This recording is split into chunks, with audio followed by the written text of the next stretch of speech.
많이들 들어보셨을 것입니다.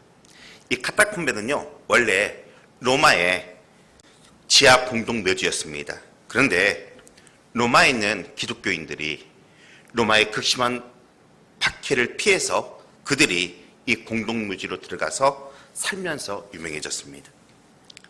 이 카타콤이 세상에 나온 지는 1856년도에 이것이 발견됨으로 인해서 많은 사람들에게 알려졌습니다.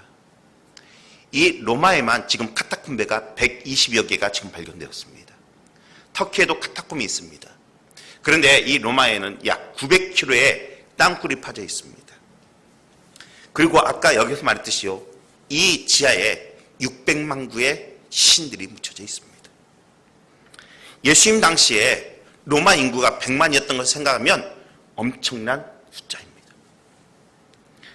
이 로마교회가 세워진 이유는요, 오순절 이후에 세워진 교회가 이 로마교회입니다. 사도행전 2장 10절을 보면요, 절기를 지키기 위해서 이스라엘인들이 이 예루살렘에 들어옵니다. 그런데 예루살렘에 성령의 충만을 받고 하나님 예수 그리스도로 인하여 거듭난 주의 백성들이 그들에게 복음을 증거합니다. 그리고 이 로마에 온 사람들이 그 말씀을 듣고 로마에 가서 교회를 짓기 시작한 것이 이 로마 교회의 시초입니다.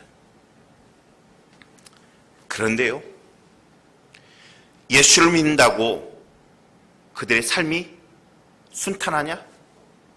복받냐? 절대 그렇지 않았어요. 사랑하는 교회 여러분, 이 로마 교회는요, 박해로부터 시작된 교회입니다. 로마에 있는 성도들이요, 예수 그리스도를 믿는다고 로마 제국으로부터 심한 박해를 받습니다. 그래서 그들은요, 자기의 집을 버립니다. 안락한 집을 버립니다. 오늘 여기서는요, 이 카타콤베가 무덤으로 나와 있지만 아니요, 그들의 생활 터전이었어요. 자기의 집을 버립니다. 자기의 직장을 버립니다. 자기의 모든 재산들을 버려놓고 단 한 가지 신앙을 지키기 위해서 이 카타콤베로 들어갑니다. 그곳에서 그들의 삶이 시작되어집니다. 그곳에서 결혼하고요, 그곳에서 자녀를 낳고요, 그곳에 자녀들이 결혼을 시키고요, 자기의 부모를 장례식을 치르고요, 그들이 거기서 묻혀갑니다. 여러분들, 600만 구라고 했습니다. 얼마든지 이들이 나와서 분노할 수 있고 폭동을 일으킬 수 있었습니다. 그럼에도 불구하고 그들은 로마 정부에 폭동을 일으키지 않고 오직 신앙을 위하여 묵묵히 기도하며 인내했다는 사실이에요. 그러다가 주 313년도에 콘스탄티노 황제가 밀라노 칙령을 발표하게 되어집니다. 그리고 기독교를요, 온 로마의 국교로 삼아버립니다. 그제서야 이 카타콤에 있는 그리스도인들이 밖으로 나오기 시작합니다. 주 33년에 예수 그리스도가 돌아가셨습니다. 그러면 그 오순절 강림 이후의 사건부터 313년까지 약 280년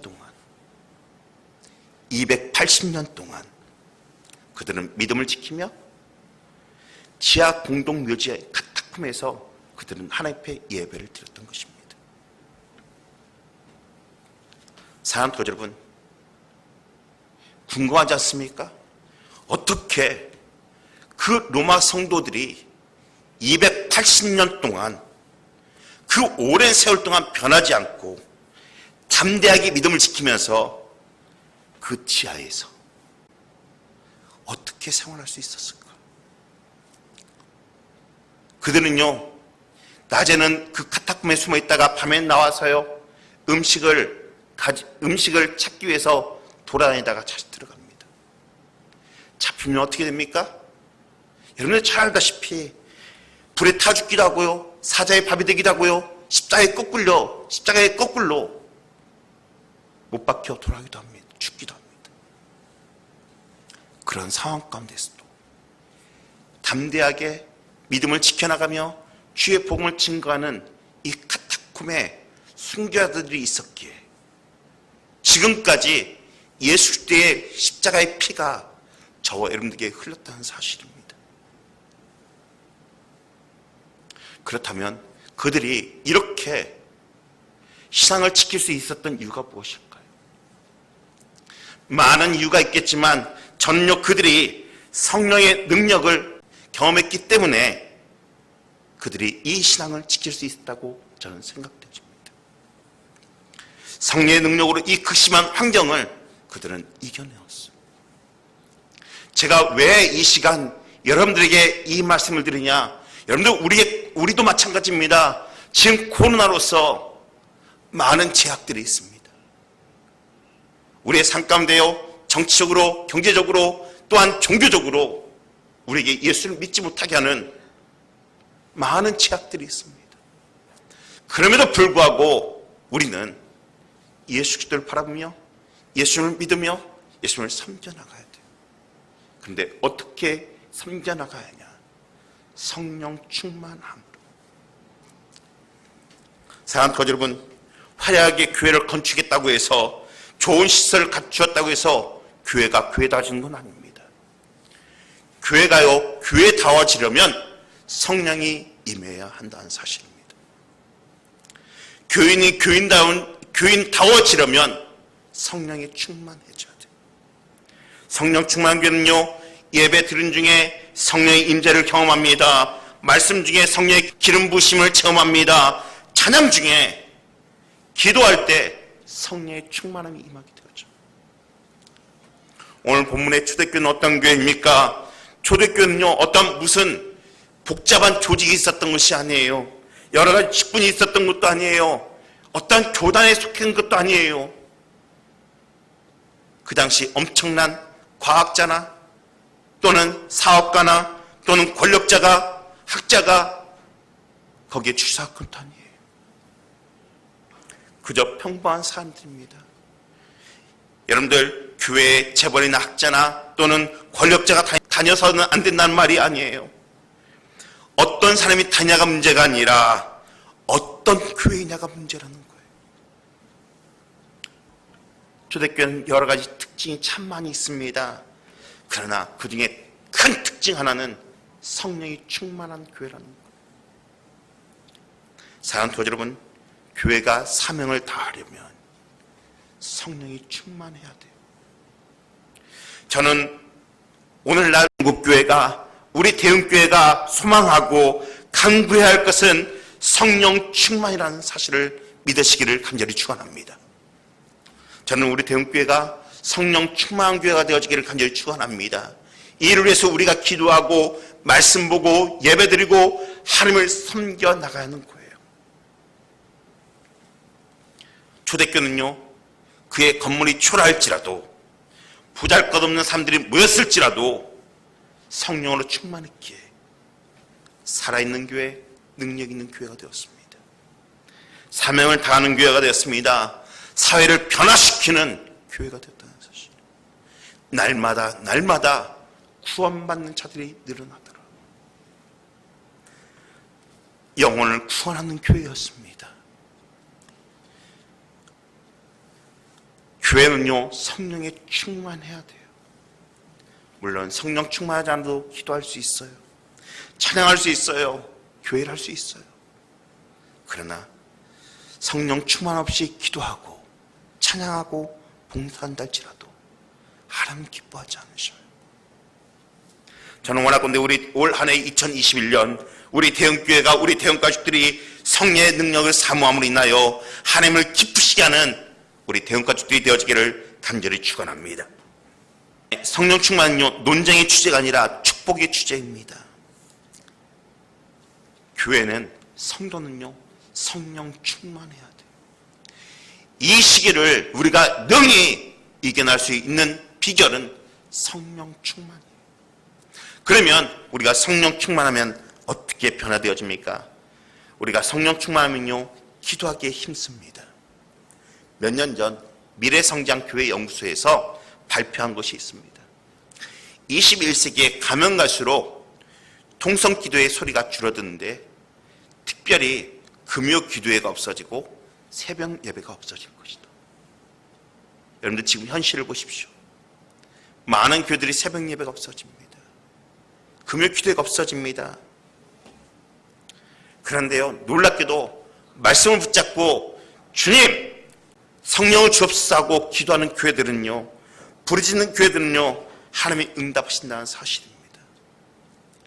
점잖은 교회, 점잖은 교파들은요 20에서 40% 이상 교인들이 감수하는 반면, 하나님께 부르짖고 성령을 간구하는 교회들은요, 밤낮 기도하는 교회들은요 183% 성장했다는 놀라운 결과를 보게 되어집니다. 오늘 본문 42절 말씀 보기 원합니다. 저희가 사도의 가르침을 받아 서로 교제하며 떡을 떼며 기도하기를 오로지 힘쓰니라. 오로지 힘쓰니라. 무엇입니까? 전심전력하여 지속적으로 하는 행동을 뜻합니다. 무엇을요? 기도를.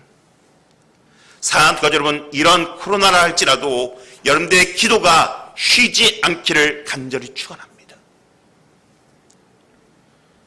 우리가 기도에 힘쓰지 않으면요, 성령의 능력은 사라집니다.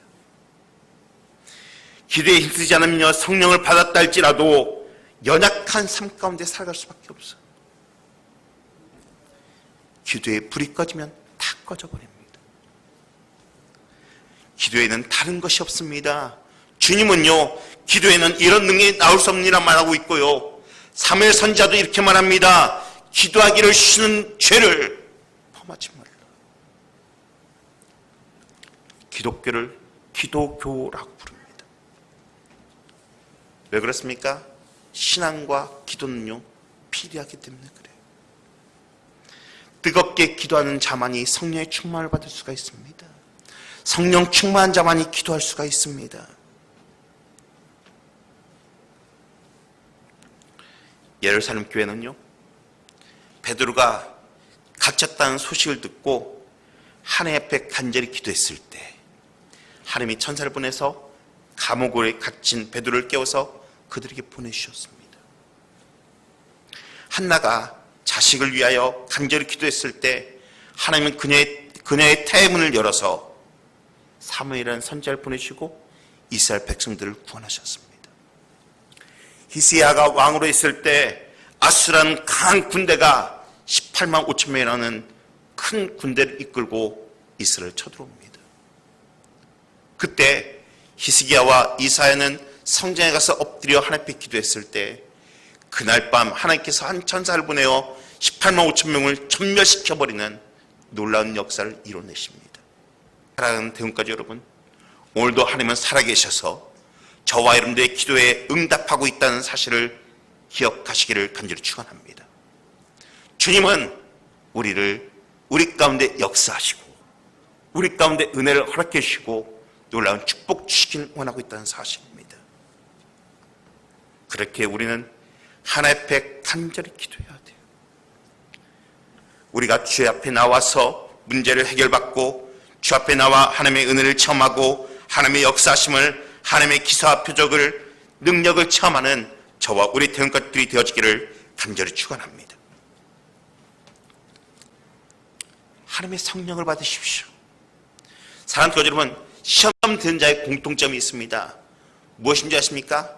성령 충만하지 않다는 거예요. 두 번째는요, 기도하지 않는 사람들이에요. 기도하는 시간을 아까워하지 마십시오. 바쁠수록 더 많이 기도하십시오. 이 코로나라는 장벽이 우리의 신앙을 멈추게 한다 할지라도 기도에 더욱더 힘써야 합니다. 극한 상황 속에서 할 수 있는 것은 기도입니다. 그 기도로 하나님의 인도함을 받는, 하나님의 놀라운 축복을 받는, 하나님의 은혜를 받는 저와 우리 대운것들이 되어지기를 간절히 축원합니다. 두 번째로요, 교회가 성령 충만하면 사랑하기에 힘씁니다. 15년간 결혼 생활을 한 부부가 매일마다 불평이 생기고 의견 대립이 생기기 시작합니다. 그래서 좀 더 결혼 생활을 성숙하게 하기 위해서 어떻게 우리가 이 부부가 사랑해야 할까라는 의견을 내놓기 시작합니다. 그러자 이 부인이 아이디어를 내놨습니다. 야, 우리 한 달 동안 잔소리하지 말고 네가 고쳐야 할 점을 내가 종이에 써서 이 통에 넣을게. 너도 그렇게 해. 그리고 한 달 동안 잔소리하지 않고 잔소리할 것을 종이 쪽지에 써서 통에 넣었습니다. 그리고 한 달이 된 후에 저녁 식사가 마치고 두 부가 앉았습니다. 이 남편이 먼저 부인의 통을 받아들고 하나씩 빼읽습니다. 그런데 그 통에는요 가득 차 있습니다. 뭐라고 써 있었겠습니까? 딱 하나 편지를 드니까요 양복을 거꾸로 벗어놓지 않기, 세수 닦은 수건을 빨래통에 집어넣기, 치약 위에서부터 짜기, 방 치우기, 나 혼자 내가 밥 차려주기 전에 밥 좀 차려 먹기, 이런 등등등 여러 가지 이야기들이 써 있었습니다. 그런데 이제는요 남편의 차례입니다. 부인의 차례입니다. 부인이 종이를 딱 한 장 뽑자 이런 단어가 써 있었습니다. 여보 사랑합니다. 다음 장을 뽑자 나는 당신을 사랑합니다. 다음 장에 나는 당신의 모습이 좋습니다. 남편은요 부인의 단점을 쓰기보다는 나는 당신을 사랑합니다라고 써놓았습니다. 사랑하는 여러분, 교회가 무엇입니까? 그리스도의 생명을 가진 여러 지체들의 연합입니다. 한마디로 그리스도의 몸입니다. 한 몸이 교회예요.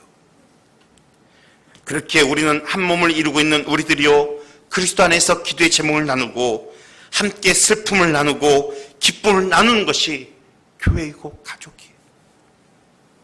때로는 서로를 위해서 시간을 내어줘야 하고 또 서로 격려해야 하고 서로 높여줘야 합니다.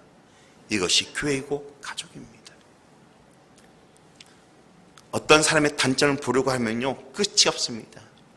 이 시간 제가 여러분들에게 제 단점을 좀 써보십시오 라고 한다면요 여기에 10가지, 20가지 더 이상 쓸 분들이 참 많이 있을 겁니다. 그런데요 제가 여러분들에게 제 장점을 좀 써보십시오 라고 말한다면 여러분들 몇 가지나 쓰겠습니까? 몇 가지 찾지 못할 거예요. 그 이유가 무엇인지 아십니까? 사람은요 다른 사람의 장점보다는 단점을 보기를 단점으로 평가하는 모습들이 많아요. 그래서요 우리는 장점보다 단점을 더 많이 봅니다. 그 이유가 무엇입니까? 내 안에 사랑이 없기 때문에 그래요. 여러분들 연인들을 보십시오. 그들에게 단점이 보입니까? 누구 말대로 무엇이 셌다고요? 콩깍지가 씌었다고요. 그런데요 사랑이 메마르 갈수록 장점보다 단점이 보여요. 놀라운 것은 오늘 초대교회 성도들은요 각 성도들의 단점을 보는 것이 아니라 무엇을 보았다고요? 장점을 보았다고요. 그들은 단점 보는 걸 포기했습니다. 허물 보는 걸 포기했습니다. 그 대신 단점을 덮어주고 그 허물을 감싸 안아줍니다. 그들의 부족한 점들을 용납하고 그들을 품어주고 그들과 함께 나눠주었어요. 44절 우리 같이 한번 볼까요? 믿는 사람이 다 함께 있어 모든 물건을 서로 통용하고. 저는 우리 태음까지들이요 누가 먼저 나를 찾지 않나 찾아주지 않나 그러기 전에 내가 먼저 다른 사람을 찾는 전도 되어지기를 간절히 축원합니다. 누가 먼저 나에게 인사하지 않나 그렇게 생각하지 말고 내가 먼저 인사하는 우리 대형까지들이 되어지기를 간절히 축원합니다. 누가 먼저 나를 알아보지 않나 라고 생각하지 말고 내가 먼저 말을 걸어주는 우리 대형까지들이 되어지기를 간절히 축원합니다. 오늘 41절 42절에요 그 말을 받은 사람들은 침례를 받음에 이날의 신도의 수가 3천이나 더하더라. 그들이 사도의 가르침을 받아 서로 교제하고 떡을 떼며 오로지 기도하기에 힘쓰느니라. 사랑하는 여러분 100명도 아니라 3,000명이 믿음의 공동체를 이뤘다는 것은요 이건 어떻게 보면 불가능한 일입니다. 이들은요, 예수를 믿은 지 초대교회라고만 하고 있어요. 그들의 신앙이 오랜 것도 아니에요. 그럼에도 불구하고 다 함께 모든 물건을 통용하고 그들을 감싸주었다는 사실이. 그 결과 뭐라고요? 날마다 믿는 영혼들이 늘어났더라. 어떻게 해요? 성령 충만하면. 하나님께서는 예수 믿는 그 3,000명에게 성령을 부어주셨습니다. 예수 믿은 지 얼마 안 되었지만 그들의 심령 가운데 성령으로 충만하니까 다 함께 사랑함으로 통용하게 되었어요. 재산과 소유를 팔아 그 사람들에게 사랑을 나눠주었어요. 날마다 마음을 갖춰요. 성전에 모이기를 기쁘게 하는, 집에서 떡을 떼며 기쁨과 순전한 마음으로 음식을 먹는 사람들로, 성도들로, 가족으로 변했다는 사실이에요. 이들은요, 직업도 달랐습니다. 출신 지역도 달랐습니다. 나이도 다르고 취향도 달랐습니다. 그러나 그들은 하나님의 부르심에 성령의 충만함으로 하나가 되었어요. 그래서 가족 공동체가 되었어요. 제가 우리 대흥 가족들에게 대흥 가족이라고 말한 이유가 여기서 나오는 거예요. 결혼하고 나면요, 내 것이 나의 부인 것이 되어집니다. 내 것이 내 자녀 것이 되어집니다. 사랑하면요, 네 것 내 것이 없어요. 나보다 남을 먼저 생각하는 것이 가족 공동체입니다. 나보다 남을 먼저 생각하고 가족을 사랑하고 공동체를 사랑할 때요, 그 가정은, 그 공동체는요, 어떠한 환난 가운데서도 무너지지 않습니다. 왜요? 이 성령의 열매는요, 사랑이기 때문에 그래요. 저는 원하건대 우리 대흥까지 10년 가운데 성령 충만한 말미암아 이 사랑이 넘쳐나는, 그리고 이 사랑을 전해주는 말미암아 예수 그리스도의 향기를 드러내는 저와 우리 대흥가족들이 되어지기를 간절히 축원합니다. 세 번째로요, 교회가 성령 충만하면 모이기에 힘든다는 사실입니다. 재작년까지 한참 뜨고 있는 군산에 드림교회가 있습니다. 임만호 목사님인데 젊은 목사님이십니다. 이분이 다음 세대 사역자로 아주 유명하십니다.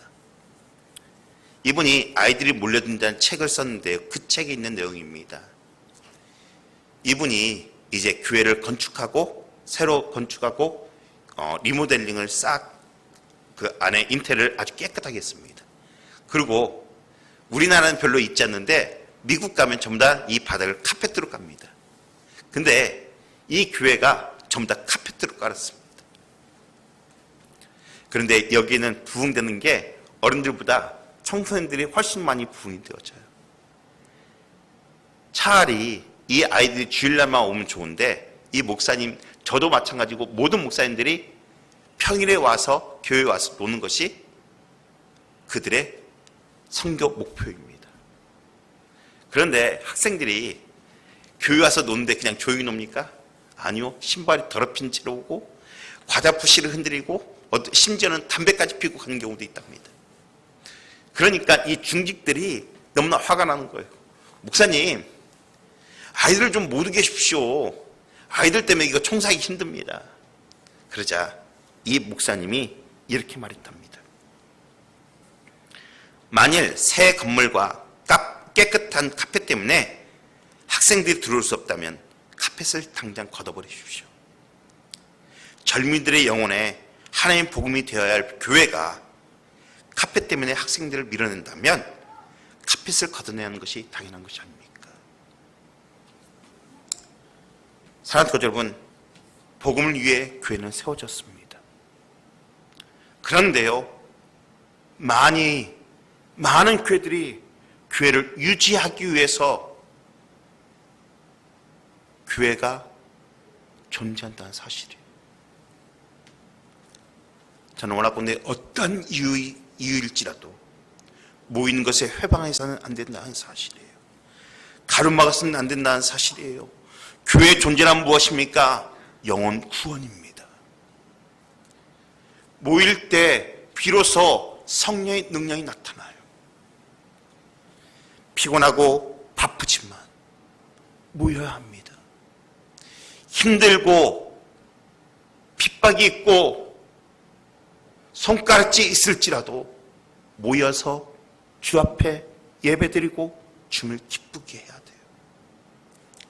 46절 볼까요? 날마다 마음을 같이하여 성전에 모이기를 힘쓰고 집에서 떡을 떼며 기쁨과 순전한 마음으로 음식을 먹고. 여러분들, 초대교회 성도들은요, 그들의 신앙을 어떻게 했냐? 성전에 모이는 것으로부터 시작되어졌어요. 모이기에 힘쓰고 마음을 같이하여 예배와 찬양을 드리는 말미암아 그들은 하나님께 경배했어요. 그 이유가 뭐라고요? 성령의 충만함 때문에. 심지어 그들은 목숨을 내놓고 모였다는 사실입니다. 제가 목회를 하다 보면요, 모이기에 열심히 없는 자들은요, 신앙이 자라지 않습니다.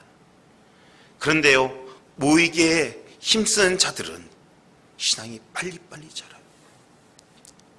예전에 누가 그러더라고요. 콩나물은 물을 언제 줘야 한다고요? 매일 주어야 한다고요. 여러분들, 물을 매일 주어야 콩나물은 자랍니다. 자주 모인 사람들도요, 성령의 은혜가 부어지기 때문에 그들의 신앙이 자랄 수밖에 없어요. 자주 모이는 교회는요, 붕이 일어납니다. 그러나 모이기를 게을리하는 교회들은요, 점점 그 뜨거움이 사라지고 잠자는 교회, 병든 교회가 되어집니다. 여러분들, 애인도요, 자주 만나야지, 뜸하게 만나면요, 그 사랑이 식어지게 되어 있어요. 초대교회는요, 자주 모였습니다. 그렇게 강력한 붕이 일어났습니다. 지금 코로나 때문에 우리 교회도 모이지 못하고 있어. 그러나 우리 교회도 이제는 모여야 합니다. 어떤 분들은요, 저에게 이런 말 합니다. 목사님, 주중에 모임을 좀 줄여주십시오. 그러면 주일날 많이들 나와서 예배 드릴 거 아닙니까? 여러분들, 그럴 것 같습니까? 절대 그렇지 않아요. 그만큼 붕이 열기는 사그러집니다. 여러분들, 이번 코로나 사건을 보십시오. 주일날 예배 한번 드리니까 여러분들의 신앙은 어떻습니까? 여러분들의 신앙이 자라납니까? 더 예배를 사모합니까? 아니요, 그렇지 않아요. 점점점 우리의 신앙이 나약해지고 우리의 신앙의 성벽들이 무너지며 우리의 영적인 분위기가 다운되는 모습을 보여지게 되죠.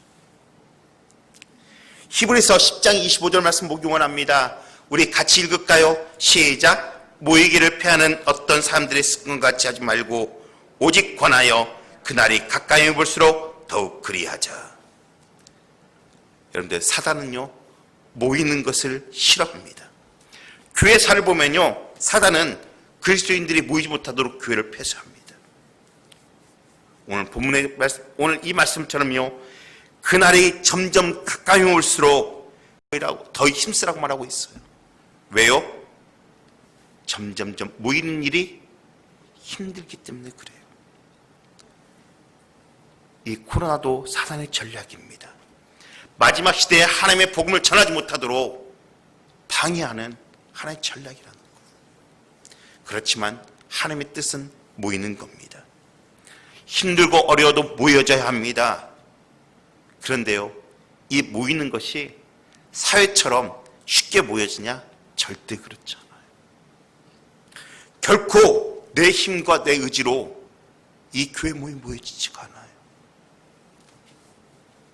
그는요, 사단이요, 주 앞에 나오는 길에, 교회 오는 길에 새끼를 만들어 놓고요, 전에는 교회 오는 그 열심이, 그 에너지가 100이었다고 한다면 지금은요, 500, 1000, 만입니다.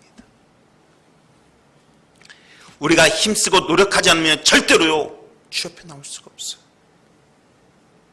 그렇게 우리는 성령의 도우심을 받아야 돼요. 성령 충만하면요 모이는 것이 행복해집니다. 기뻐합니다. 모이기에 힘씁니다. 아이들이 자라기 위해서는요 아침에 한 번 먹고 땡 하는 게 아닙니다. 아이를요 계속해서 먹입니다. 아침에 먹고 점심에 먹고 저녁에 먹고 새벽에 먹고 중간중간 간식을 먹입니다. 왜요? 성장시키기 위해서요. 성인도 마찬가지입니다. 균형 있는 식사를 해야만이 건강한 사람이 되어집니다. 한 번에 폭식하면요 저같이 되어집니다. 우리의 신앙도 마찬가지입니다. 한 번 듣는 것으로 우리의 신앙이 성장할 수가 없어요. 저는요 우리 대형가족들에게 올 한 해 한 번 더 예배 운동을 시작하기 원합니다. 주일 예배 한 번 드리는 분들은요 오후 예배 한 번 더 나오십시오. 오후 예배 나오신 분들은요 수요 예배 한 번 더 나오십시오. 수요 예배 나오신 분들은요 새벽 예배 한 번 더 나오십시오. 여러분들 그런 마음을 가지십시오. 오늘 주님은요 주님이 가까이 올수록 모이기에 힘쓰라 말하고 있어요. 그 자리에 성령의 충만함이 임하기 원하고 충만함이 임하고요 또한 하나님의 은혜가 임한다는 사실입니다. 한 아기 낙타와 어미 낙타가 있습니다. 이 아기 낙타가 엄마 낙타에게 물었습니다. 엄마, 왜 우리에게 이렇게 눈썹이 길어? 라고 말하자 엄마가 이풍당당하게 말합니다. 그것은 사막에서 모래바람이 부는데 그것을 막기 위해서야. 그렇구나. 아기 낙타가 또 다시 물어봅니다. 엄마, 왜 우리는 발가락이 2개야? 모래사막에서 우리가 잘 걷기 위해서야. 이 아기 낙타의 마음 가운데 조금 자부심이 생겼습니다. 그래서 또 물어봅니다. 엄마, 왜 우리의 등 뒤에 혹이 2개야? 그것은 사막을 걸어갈 때 물을 저장하기 위해서야. 그 말 딱 듣자 이 아기 낙타의 마음 가운데 자부심이 확 생겼습니다. 그런데 쥐를 뚝쭉 이렇게 둘러봅니다. 그리고 말합니다. 엄마, 그런데 왜 우리는 사막에 있지 않고 이 동물원에 있어? 제가 무슨 말씀 드린 줄 아십니까? 저와 여러분들의 모습이 진정 사막에 있는 낙타의 모습이 아니라 동물원에 갇혀있는 낙타의 모습이 아닙니까? 사랑과 성령의 능력을 받아서 힘있게 생활함에도 불구하고 그리스도인으로서 성령 빠진, 능력 빠진 삶을 살고 있지는 않습니까? 저는 원하건대 우리 대형가족들이요 성령의 충만함이 있기를 간절히 축원합니다. 우리 대형교회가 성령의 충만함이 있기를 간절히 축원합니다. 성령이 임하시면 우리 삶 가운데 능력과 축복의 지진의 역사가 일어날 것입니다. 성령이 임하시면요 우리의 물음표가 느낌표로 변해요. 성령이 임하시면요 어떠한 혼돈과 절망 속에서도 우리에게 힘을 주시고 부흥을 주시고 축복의 역사로 주님 우리를 인도하신다는 사실을 믿으시기를 간절히 축원합니다. 사랑하는 가족 여러분, 2021년 우리 대형교회가 성령이 임하는 교회, 성령이 일하는 교회, 성령이 불타는 교회, 성령이 충만한 우리 대형가족들이 되어지기를 간절히 축원합니다. 그 삶을 통하여 능력 있는 삶, 축복받는 삶, 하나님의 역사함에 우리가 순종함으로 말미암아 놀라운 기적의 주인공이 되어지는 저와 우리 대형가족들이 되어지기를 간절히 축원합니다.